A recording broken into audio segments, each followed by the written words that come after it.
I remember once when I was a student, sitting next to someone in the cafeteria. He was from a different country and was still getting used to the way things worked. We'd all gone up to buy some food and sat down to eat it, and he finished his, and asked me, could he just go up for more? I was slightly confused. I said he could, but he would have to pay for it. At this he seemed very disappointed. You see, to him he'd paid his money. He thought the deal was he was going to be fed. He wanted just to go up and get some more. And in a way I have sympathy with him. At times we know that feeling, don't we? We feel we've got the deal, we want more. And so it is in the Christian life. In the last line of the Lord's Prayer we thought about how we are forgiven. And that's absolutely part of the deal.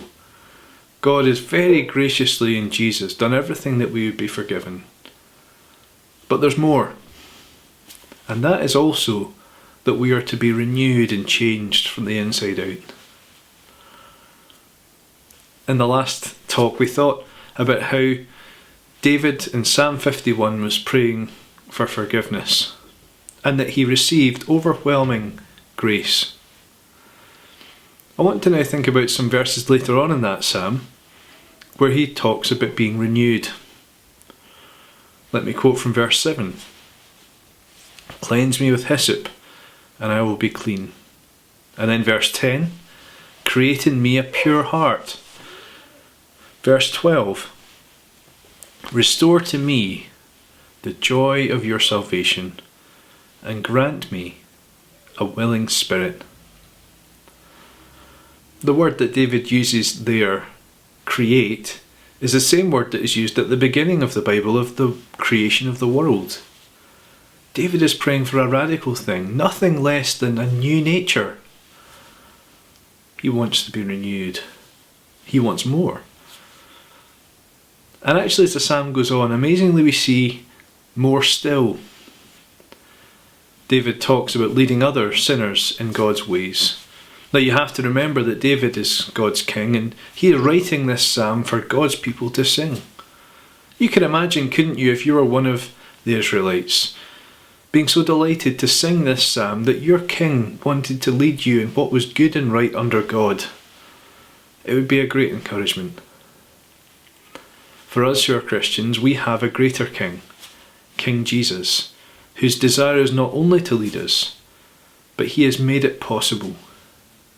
You see, Jesus himself came to this world and was tempted, yet was without sin. He never succumbed to Satan's temptations. He followed God's ways perfectly all the way to the end. And on the cross, he defeated Satan. What's more is that he rose again as the head of a new humanity who could live to please God. As we are in him, we share in his great victory. This is not a new thought to us who are sport fans. Maybe you've followed a team who have won something before.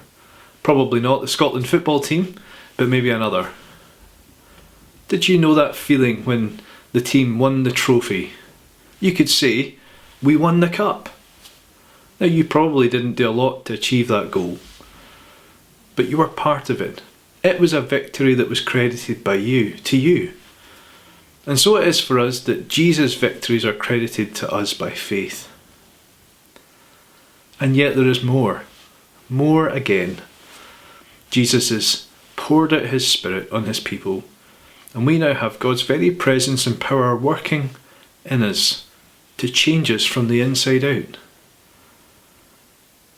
You see, there's more and more in the Christian life. However, it's not always easy for us now. We live in this tension. There is a battle between our new selves and our old selves. There is a war, as it were, raging within us. We seek to live by the Holy Spirit according to our new nature, and yet we so often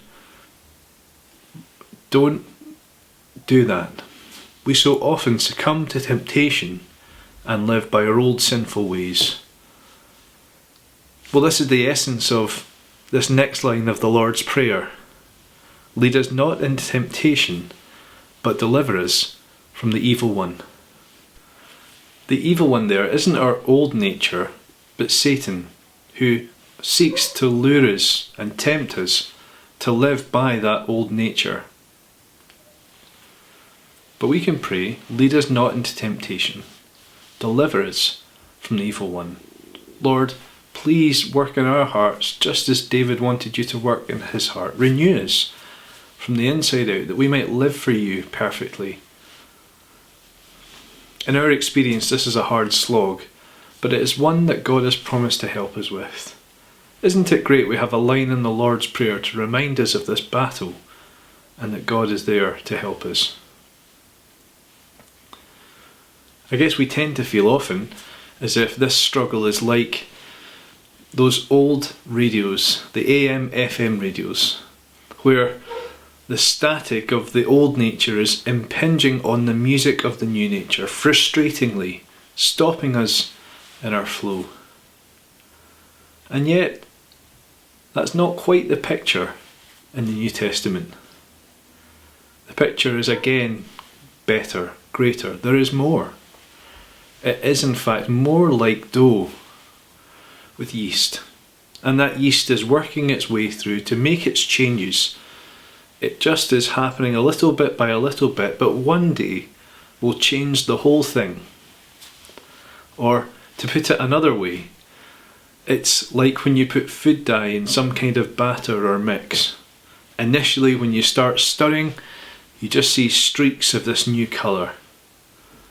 But eventually, again, once you stir and stir, the colour will take to the whole thing.